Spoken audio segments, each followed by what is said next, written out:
अस्सलाम वालेकुम जी, मैं नजीमुल हसन बाजवा हूँ। इस वक्त सुप्रीम कोर्ट के बाहर मौजूद हैं। अभी मैं कोर्ट रूम में था। समाअत जो है वो अब यकीनी तौर पर मुकम्मल हो चुकी है। फैसला महफूज कर लिया गया है।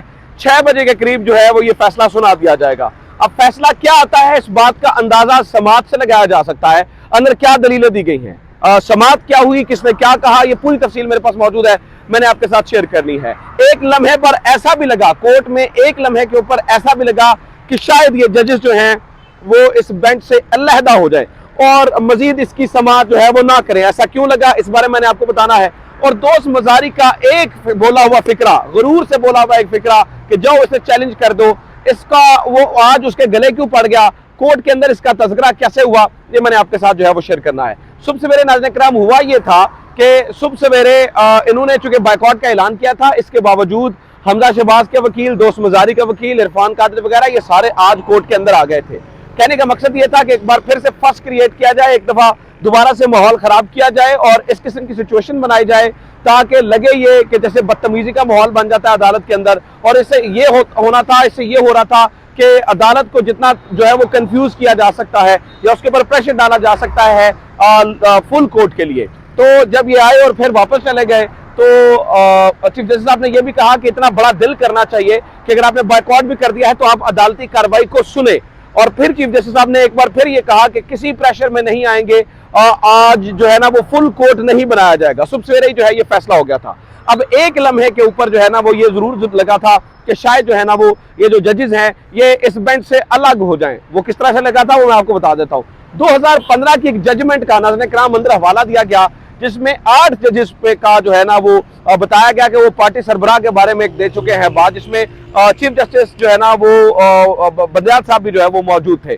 तो इसके ऊपर ये कहा गया और चीफ जस्टिस साहब ने भी जो है ना वो इसके ऊपर बात की कि बात एक ही दफा होती है, किसी जज को जो है ना उसकी राय एक ही दफा बनती है। तो आज उन्होंने अली जफर साहब से भी कहा दलीलों के दरमियान कि अगर आप कहेंगे तो फिर हम जो है ना वो इस बेंच से अलग हो जाते हैं। तो इशारा भी दिया गया और ये बातचीत भी की गई। तो लगा ये कि शायद एक मौके के ऊपर वो एक इंडिकेट कर रहे हैं, ऑब्वियसली जितना माहौल खराब किया हुआ था, कि शायद वो इस बेंच से जो है वो अलग हो जाए।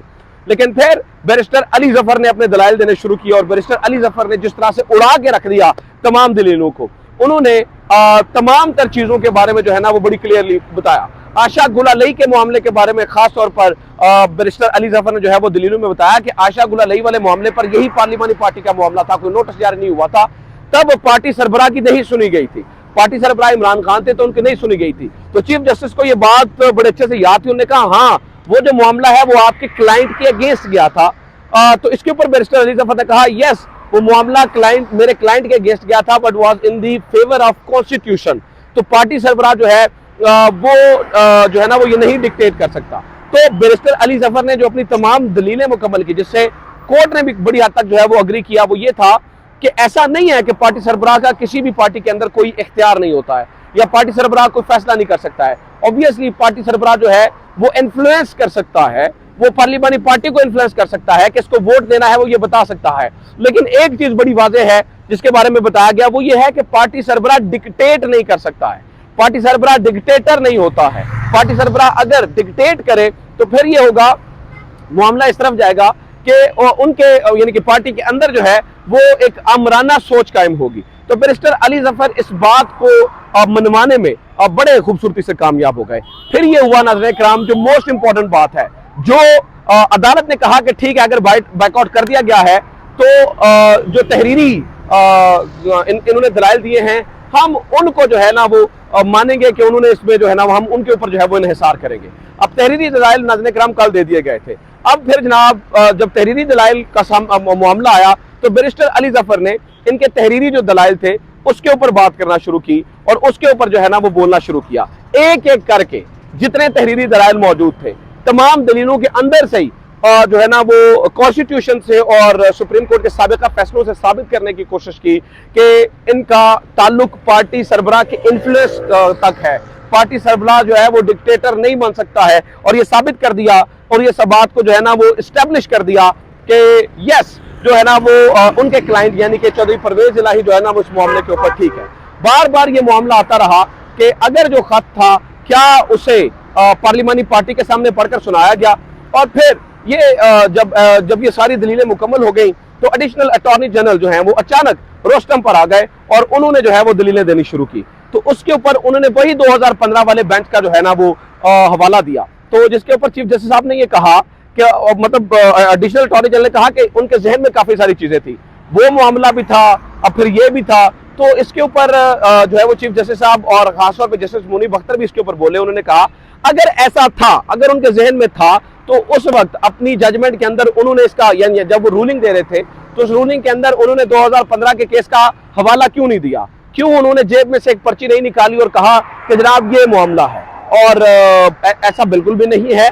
और फिर यहां पर ये बहुत इंपॉर्टेंट है, राजा बुशारत उस दिन हम असेंबली के अंदर ही मौजूद थे। तो जब ये मामला हुआ तो राजा बुशारत उठे थे और उन्होंने आर्टिकल 63A(1)(b) को पढ़कर सुनाया था।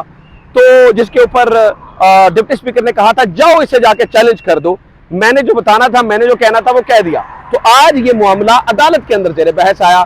अदालत के अंदर जो है वो चीफ जस्टिस साहब ने ये कहा कि जनाब उस दिन, बल्कि जस्टिस मुनीब अख्तर ने कहा उस दिन जब ये मामला हुआ तो एक MPA खड़े हुए और उन्होंने खड़े होकर कॉन्स्टिट्यूशन की किताब खोली और उन्होंने आर्टिकल 63A(1)(b) वहां पर पढ़कर सुनाया, जिसके ऊपर जो दोस्त मजारी थे उन्होंने कहा था कि जाओ जाकर जो है ना वो इसको चैलेंज कर दो। तो उनका यानी कि दोस्त मजारी का बोला हुआ एक गरूर वाला फिक्रा आप यूं समझिएगा कि उनके गले पड़ गया।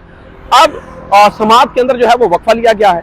समाअत के अंदर वक्फा लेकर जो है वो ये कहा गया है कि 6 बजे के करीब जो है वो इस फैसले को सुनाया जाएगा और उम्मीद है कि आज ये फैसला जो है वो सुना दिया जाएगा। सो 6 बजे का इंतजार है, नजर आ रहा है कि क्या फैसला होने जा रहा है। और अदालत के अंदर जो कुछ हुआ मैंने A to Z कोशिश की कि आप तक पहुंचा दूं। उम्मीद करता हूं ये वीडियो आपको पसंद आई होगी।